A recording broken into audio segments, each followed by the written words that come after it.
buat Simplisia ya. Kalian mengumpulkan bahan baku. Lalu setelah diambil rimpangnya, kalian sortasi basah. Sortasi basah ini artinya, ada yang tahu nggak istilah sortasi itu apa? Mungkin pernah mendengar istilah dalam bahasa Indonesia, sortasi. Atau mungkin sortir gitu, tahu nggak? Izin jawab, Bu. Ya. Pernah, Ibu. Kalau sortir apa artinya? Kayak milih gitu, mana yang sudah, mana yang bagus. Dipilah gitu, Bu. Iya, ya, sortasi. Berasal dari kata sortir, ya, dipilah atau dipilih-pilih. Yang mana yang mana yang bagus, ya kan gitu ya, tergantung indikator yang mau kita, parameter yang kita tetapkan apa. Nah, kalau di sini bahan baku, sortasi ini adalah sortir, jadi kita menyortir bahan yang mau kita ambil, jadi kita keluarkan yang bukan rimpang. Jadi kalian mau ngambil rimpang kunyit, mungkin di situ di rimpang kunyitnya ada sisa-sisa serabut akar, atau ada potongan bahan dari tanah yang lainnya, kecampur ketika kalian ambil, ya kalian pisahkan kalau memang masih bisa dipisahkan. Kenapa dia dikatakan sortasi basah dan proses ini terjadi setelah pengumpulan karena bahan itu masih segar. Jadi dia dikatakan sortasi basah. Proses sortir yang dilakukan ketika bahan masih segar. Setelah disortir atau dipilah bahan yang kita perlukan saja yang kita ambil, maka kalian cuci. Jadi kalian bersihkan, ya, cuci sampai bersih, kemudian dirubah bentuknya. Untuk rimpang ya, kalau untuk akar itu enggak kemarin. Ya, tidak dirubah bentuknya. Untuk rimpang biasanya dirubah bentuknya, dirajang. Kalian ketika dapat tugas bikin Simplisia, silakan kalian lihat contohnya dari buku FAI. Ya, dari buku FAI. Nah, setelah dirubah bentuknya, dilakukan proses pengeringan. Ini jangan lupa harus dicuci ya. Dicuci itu sebenarnya airnya juga berpengaruh terhadap kualitas. Jadi kalau kita berbicara kualitas, jadi kalau kalian mau menghasilkan Simplisia dengan kandungan obat yang kita perlukan, maka kita harus mencuci dengan air yang bersih. Ya, bukan air sungai yang di dalamnya mungkin ada kotoran gitu ya. Jadi jangan menggunakan air yang kita tidak tahu di dalamnya ada mikroorganisme atau tidak. Karena beberapa mikroorganisme itu bisa merubah senyawa. Atau beberapa mikroorganisme yang menempel di bahan-bahan itu, ketika dia disari nanti dengan pelarut, jangan-jangan dia mengandung metabolit. Jadi metabolit yang dihasilkan dari suatu ekstrak rimpang kunyit yang kotor, itu bisa jadi berasal dari metabolit kotoran gitu ya, mikroorganisme yang menempel, dan ditambah metabolit dari rimpang kunyitnya sendiri. Itu kita kalau memperhatikan kualitas ya. Dirubah bentuk, tujuan merubah bentuk itu apa? Karena setelah dirubah bentuk kita dilakukan pengeringan. Tujuan merubah bentuk berarti apa? Untuk mempercepat pengeringan. Mempercepat pengeringan. Benar. Untuk mempercepat proses pengeringan. Karena dengan merubah bentuk kan luasnya gitu ya, bahan itu menjadi ukuran-ukuran yang lebih kecil, luas permukaannya juga jadi lebih lebar secara total gitu ya, sehingga lebih mudah untuk sinar matahari kontak mengenai permukaan dari bahannya. Jadi lebih mudah kering. Setelah dikeringkan, maka tetap dilakukan pemilahan atau sortir yang kita kenal sebagai sortasi kering. Jadi, kita menghilangkan bahan-bahan yang nggak perlu. Misalnya, selama proses pengeringan, ada kontaminasi, ada tercampur bahan lain yang kita tidak inginkan. Jadi sebelum kita pak dan kita simpan, kita harus lihat dulu ada nggak yang tercampur selama proses pembuatan atau distribusi itu. Karena itu bisa saja terjadi human error dari orang yang mengerjakan. Sehingga setelah itu perlu setelah dilakukan sortasi kering, baru dilakukan pengepakan dan penyimpanan. Ya. Nah, dalam mengumpulkan bahan baku, hal yang kalian harus pahami adalah umur dan waktu pengumpulan. Nah, di sini nanti ada link buku sebenarnya yang e-book yang tentang ini, tentang kadar maksimal gitu ya suatu bahan ketika kita ingin mengambil bagian itu gitu.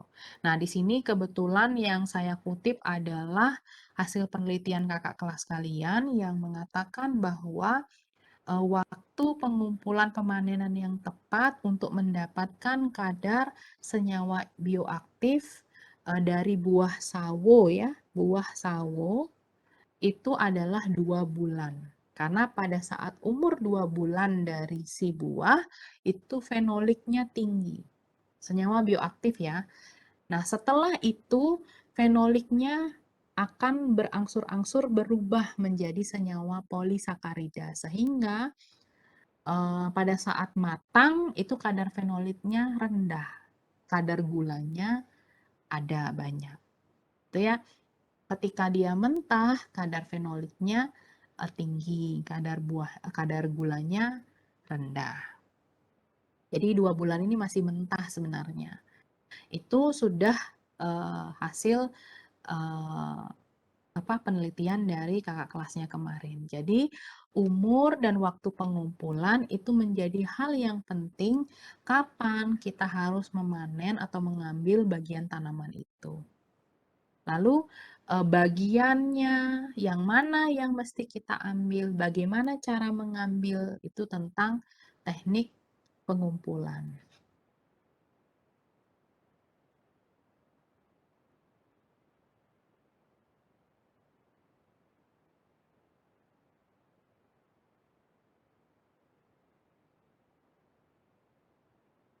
Oke.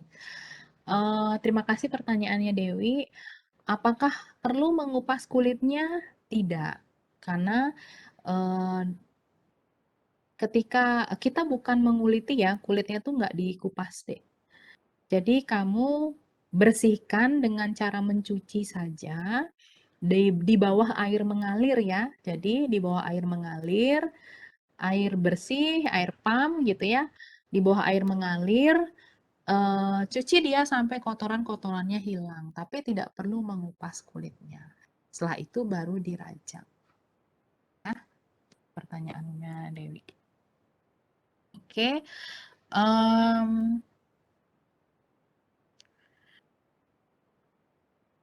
Ya, jadi umur, jadi ketika kalian mengumpulkan bahan baku, kalian harus studi literatur. Umur yang tepat itu kapan? Karena kita berbicara kualitas ya, kualitas dari metabolitnya. Umur, ya, ingat umur, waktu pengumpulan, bagian gitu ya, bagian yang mau diambil, daun, batang, buah, rimpang, atau apa gitu dari tanaman itu. Kalau sirih udah pasti daunnya, kalau sawo nih kebetulan penelitiannya adalah tentang buah. Jadi buahnya yang memang fenoliknya tinggi. Lalu bagaimana cara mengambilnya? Bagaimana cara mengambilnya? Kalau kita mengambil daun sama buah mah gampang ya. Yang rimpang juga gampang. Yang sulit itu akar. Bagaimana caranya kita mengambil akarnya tanpa membuat tanamannya mati. Ada caranya, jadi kita ambil akarnya sebagian, nggak semua ya. Terus kulit batang. Kulit batang itu juga kita ketika menguliti batangnya juga nggak semua itu kita kuliti. Kita ambil dari sisi-sisi. Jadi di satu sisi itu kita potong seberapa. Nanti ambil lagi kulitnya di sisi yang lainnya sehingga tidak terjadi kosong yang sangat banyak gitu ya. Oke, ada yang nanya, pengeringan itu lebih efektif oven atau sinar matahari? Terima kasih, nanti saya bahas di belakang ya, kebetulan nanti kita bahas itu. Nah, di sini nanti kalian bisa baca, saya nggak akan baca ini ya, karena kalau baca jadinya saya presentasi baca. Ini memang kalian harus baca sendiri dan kalian jadikan referensi gitu ya, bahwa biasanya biji itu waktu pengumpulannya kapan, buah itu kapan, daun kapan gitu ya. Silakan kalian baca sendiri, ini bisa kalian baca sendiri, nggak perlu saya jelaskan. Yang saya perlu sejelaskan tadi itu adalah hanya kenapa kalian perlu memperhatikan waktu pengumpulan dan umur. Karena sampai segitunya kita melihat kualitas. Ini mohon maaf kopiannya mungkin agak burem, tapi ini adalah buku kopian yang saya ambil dari buku Pedoman Budidaya Panen dan Pasca Panen Tanaman Obat. Ini yang saya maksud tadi ya, nanti saya akan berikan linknya ya. Nanti saya masukkan di dalam PPT-nya. Tadi kayaknya kelewat nggak ada. Nah, ini teknik panen. Kalian bisa baca nanti di sini. Kulit batang tuh cara panennya bagaimana, batang bagaimana, kayu, daun. Nah, kalian baca di sini ya. Nanti dibaca, dipahami, oh ngambil akar tuh kayak gini toh. Ini bisa dibaca sendiri. Nggak perlu dijelaskan. Ya, di sini juga ada gambarnya pedoman panen akar, pedoman panen kulit kayu. Nah, ini cara mengambil kulit kayu dan pedoman memanen daun. Nanti lebih bagus lagi tak kasih link e-booknya. Jadi kalian bisa buka langsung e-booknya. Ini pedoman panen buah dan biji. Nah, tadi ada juga yang menjawab mengenai sortasi ya, apa saja yang dihilangkan. Ya, ini daftar-daftar yang perlu kita hilangkan ketika kita melakukan sortasi basah. Ya, ini juga kalian bisa baca. Yang penting tadi pemahamannya udah paham. Kapan sortasi basah dilakukan? Ya, sumber air. Nah, ini sumber air ini penting ya, karena kita harus melihat ada cemaran nggak di sana. Ya, air pam sendiri sebenarnya ada cemaran kapur, klor gitu ya. Tapi kalau kalian pakai untuk seperti praktikum besok, ya nggak apa-apa ya. Cuma jangan nyuci di sungai aja, kan semua punya air keran ya. Air keran baik sumur maupun pam, ya itu aja dipakai. Tapi ketika kalian nanti mau memproduksi obat, tanaman obat, maka kalian harus perhatikan cemaran mikroba dari airnya. Bagaimana caranya? Nah, mata air yang dipakai oleh industri itu, jadi kalau industri obat herbal, mata airnya itu harus dicek. Mata air yang dipakai di industri itu untuk memproduksi Simplisia, dia harus cek ke laboratorium. Kira-kira mata air ini ada cemaran nggak? Nah, cemaran apa saja yang ada di sana? Nah, nanti kalau ada, mereka harus mencari solusi untuk memperbaiki sumber airnya. Ya, itu solusi yang bisa dilakukan. Jadi sebelum melakukan produksi, memang kita harus melihat kualitas dari mata airnya. Nah, ini merubah bentuknya. Ya, rimpang sama daun sama-sama dirajang ya. Tapi nanti untuk produksi Simplisia dalam keperluan tugas yang saya berikan, itu sebenarnya daunnya nggak kita rubah ya, nggak kita rajang, nggak kita potong-potong. Kenapa? Supaya kalian bisa kenal ini nih kira-kira daun apa.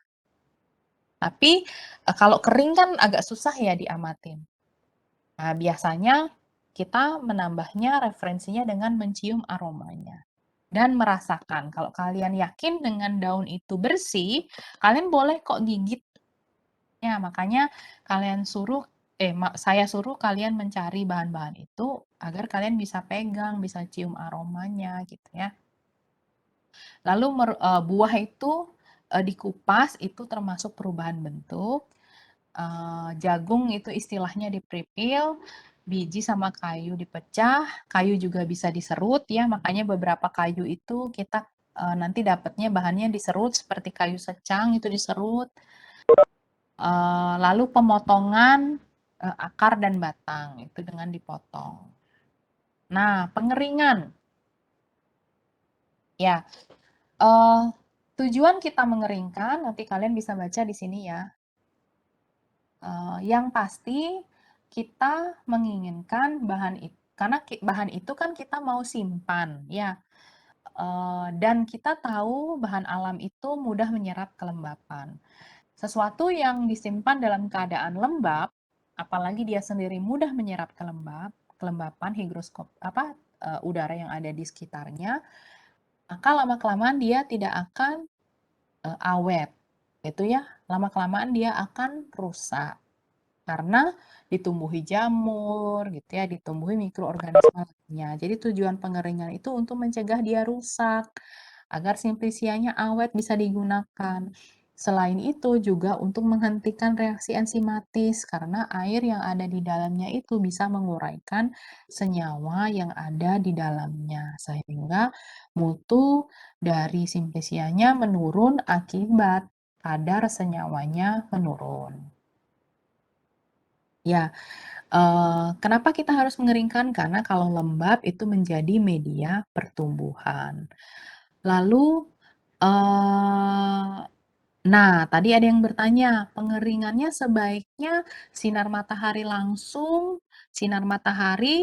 atau tidak langsung? Kalau tidak langsung tuh ditutupi dengan kain ya, kain hitam, atau dengan oven, gitu ya. Tadi ada yang tanya. Siapa nih? Yayan ya, NIM 51 sama sekalian NIM 46, pertanyaannya apa? Sebentar. Oke, apakah terpengaruh dengan sinar UV atau enggak? Oke. Sebenarnya segala hal yang nanti kalian tanyakan itu ada hubungannya dengan pembuktian ilmiah. Jadi saya pun tidak akan bisa menjawab karena beberapa hal itu tidak bisa disamakan secara general. Ya, beberapa hal tidak sama secara general. Kenapa saya katakan demikian? Semua tergantung pada jenis senyawa yang ada di dalam bahan itu. Tergantung pada apa? Sifat fisika kimia dari bahannya. Kalau sifat fisika kimianya mudah teroksidasi oleh cahaya seperti tadi ya. Mungkin saya ambil contoh sekarang daun teh. Jadi saya garis bawahi. Saya menjelaskan metode pengeringan untuk bahan daun teh. Nanti kalau bahan lainnya sama nggak? Belum tentu. Jadi kalian harus studi literatur lagi. Kalian harus baca lagi berdasarkan hasil pembuktian ilmiah. Jadi kalau di sini kita nggak bisa menjawab sesuatu itu berdasarkan hal yang general karena setiap hal itu punya alasannya tertentu gitu ya. Nah, misalnya tadi nih katekin. Katekin itu daun teh ya. Daun teh itu di dalamnya ada katekin. Katekin itu adalah senyawa antioksidan, di mana kalau dia terkena sinar matahari langsung, biasanya senyawa antioksidan itu akan teroksidasi. Kalian mungkin pernah lihat vitamin C, atau janganlah vitamin C ya. Apel gitu ya. Apel kalian belah jadi dua, kalian biarkan dia di udara terbuka gitu ya.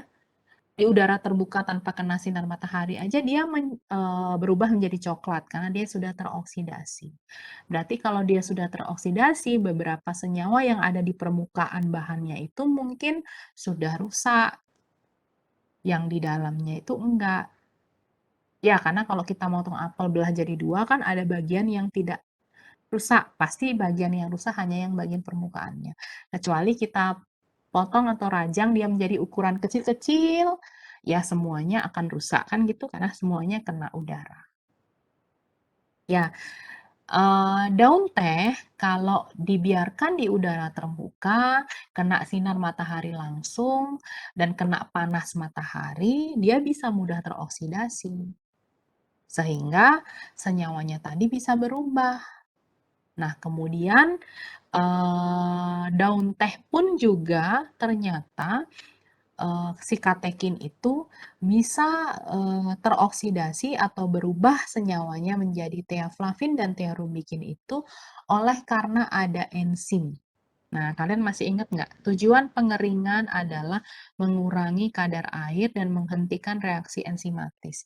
Jadi di dalam daun teh itu ada enzim yang menyebabkan enzim polifenol oksidase namanya, yang bisa mengoksidasi senyawa katekin. Nah, kalau dia tidak dihilangkan enzimnya atau dipecah enzimnya, maka dia bisa menyebabkan katekin berubah menjadi teaflavin dan tearobikin. Apabila industri teh itu ingin menghasilkan teh hitam, maka proses oksidasi itu memang dilakukan ya. Memang dia akan lakukan. Jadi balik lagi, kembali ke tujuan utama. Apa yang mau kita cari? Senyawa apa yang mau kita amankan gitu. Bahkan tadi perlakuan untuk memproduksi teh hijau dan teh hitam dari sumber daun teh yang sama itu berbeda. Karena ada sifat senyawa yang berbeda. Katekin mudah teroksidasi oleh enzim. Katekin mudah teroksidasi oleh sinar matahari. Kalau dia dibiarkan teroksidasi, dia akan berubah menjadi teaflavin dan tearobikin. Dia juga mudah teroksidasi oleh enzim. Tapi kalau dia mau produksi teh hitam, itu kan dia biarin ya, katekinnya teroksidasi nggak apa-apa, karena yang dia inginkan adalah senyawa teaflavin dan tearobikin yang banyak gitu. Nah, beda kalau mau menghasilkan teh hijau.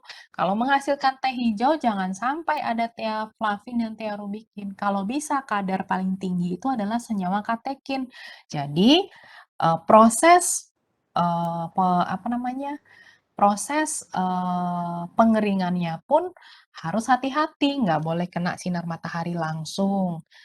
Mungkin dikeringkan di ruangan tertutup, yang penting ada sirkulasi udara sehingga dia akan kering, kayak dilayukan gitu ya, biasanya daun teh itu dilayukan saja, tidak diberi panas yang sangat besar, kemudian kalau nggak salah dia dikukus sehingga enzimnya rusak, jadi katekinnya masih ada, masih tinggi. Itu salah satu caranya. Sebenarnya nggak cuma dikukus, ada cara lainnya lagi. Kalau industrinya besar, dia nggak pakai alat kukusan itu. Itu yang pernah diteliti. Jadi kalau ditanya, yang mana yang terbaik, gitu ya, mana lebih baik menggunakan oven atau sinar matahari? Pertama, tergantung dari sampelnya, Dek. Sampelnya apa? Terus senyawa yang ada di dalam sampel itu apa yang mau kalian pertahankan? Nah, misalnya kurkumin. Berarti kalian harus studi literatur di dalam kunyit itu. Kurkumin ini stabil pada suhu berapa? Kalau dia tidak stabil pada suhu yang biasanya digunakan di oven, misalnya 50, 40, ya mungkin dengan diangin-anginkan saja dengan sinar matahari langsung. Itu ya, itu bisa terjadi. Tapi kalau dia stabil pada suhu 50, 40, 60, kita bisa menggunakan oven karena kelebihan pengeringan dengan menggunakan oven adalah kita bisa memperoleh panas yang lebih merata. Kalau sinar matahari itu kan belum tentu ya, apalagi kemarin kalau kakak tingkat kalian skripsi, bahan simplisianya adalah buah. Buah itu apa yang paling tinggi? Logika kalian apa? Di antara bahan lainnya. Kalau buah tuh Ada air. iya benar. Buah itu airnya paling tinggi. Itu paling susah sekali mengeringkan apabila kita pakai metode sinar matahari langsung. Dan apalagi kalau cuacanya hujan. Musim hujan gitu ya. Berarti kita nyari sinar matahari kan susah. Jadi waktu yang kita butuhkan untuk kita mengeringkan dengan menggunakan sinar matahari itu kan jauh lebih lama. Itu kekurangannya dengan sinar matahari. Tapi kelebihannya dia aman untuk bahan-bahan yang tidak stabil. Jadi dari situ kita memilih atau menjadikan itu sebagai tolak ukur metode mana yang kita pilih. Kalau senyawanya dia stabil dengan menggunakan panas, dan kita bisa tahu suhu berapa dia tidak stabil, kita bisa gunakan dengan oven, karena oven itu kelebihannya karena dia ada di dalam suatu wadah yang tertutup, panasnya merata, jadi waktu pengeringan jauh lebih cepat. Ya, waktu pengeringan jauh lebih cepat. Apalagi kalau rimpang ya, rimpang itu kan jauh lebih tebal.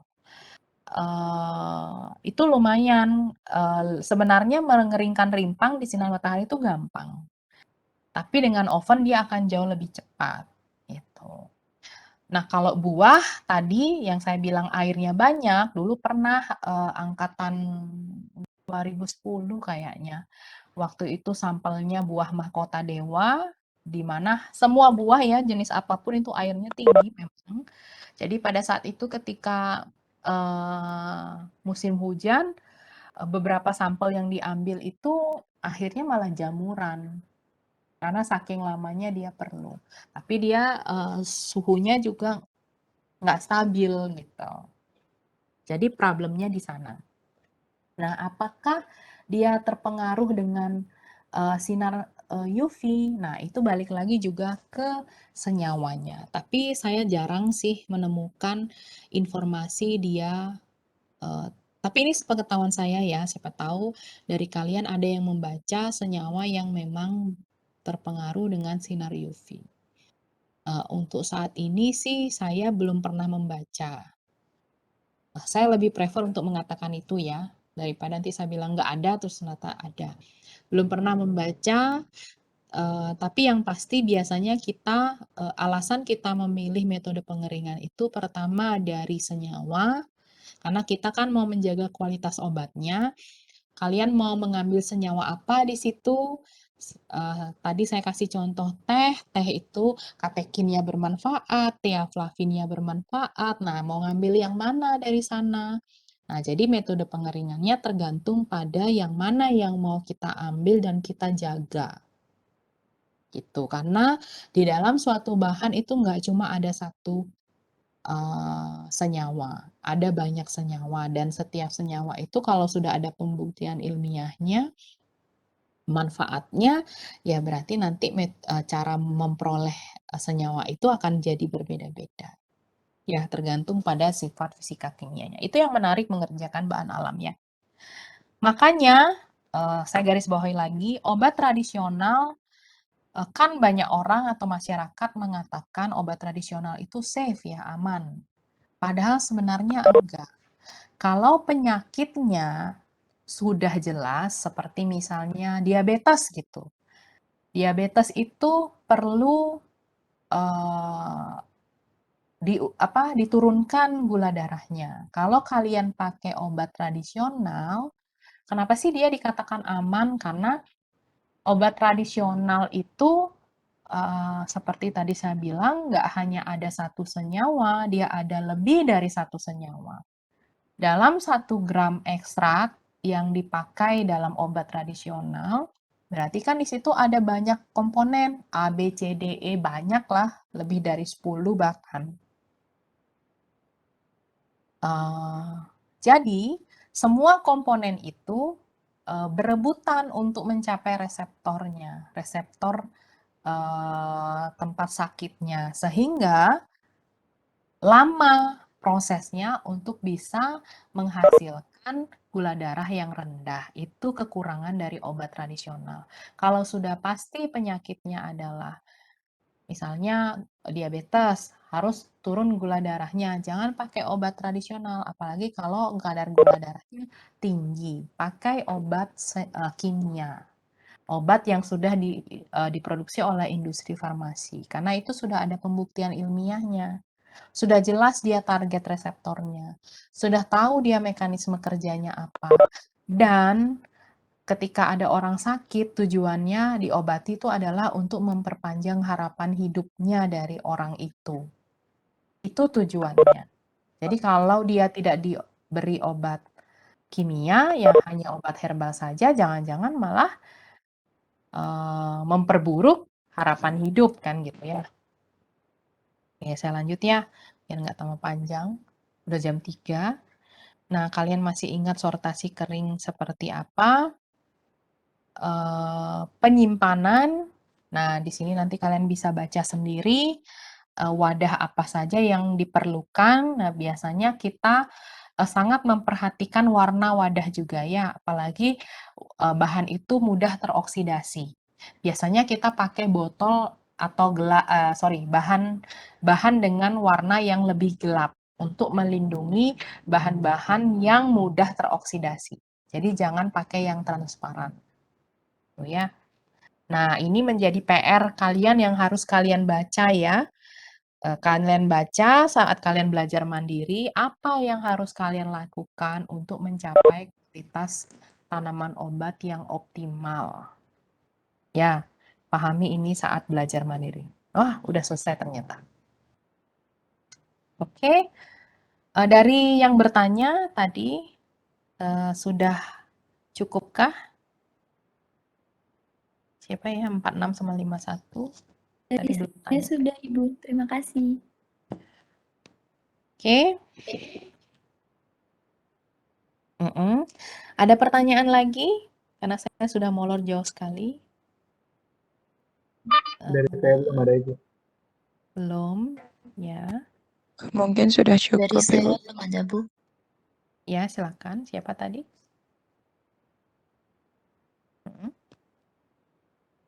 Oh, tidak ada bertanya ya? Saya dengarnya saya mau Iya, Bu, bertanya. tidak ada, Bu. Oh, iya, iya. Oke, terima kasih semuanya sudah mendengarkan cuap-cuap saya.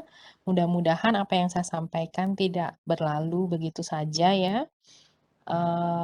Silakan kalau nanti kalian bisa mengunduh materi saya di Oase, tapi mohon bersabar ya. Kemungkinan besar akan saya selesaikan sampai akhir minggu. Karena kebetulan Oase yang saya siapkan itu ada 4 di minggu ini. Tapi karena kalian harus saya siapkan untuk kuis ya, maka nanti PPT-nya akan saya kirimkan lewat Korma ya, PPT dulu. Videonya akan saya kirimkan juga linknya. Jadi kalian bisa belajar dari sana. Mungkin sementara itu, nanti kalau saya lupa, tolong saya diingatkan, karena kadang karena tenggelam dari pekerjaan ya, jadi itu lupa. Bukan sengaja dilupakan ya. Oke, terima kasih semuanya.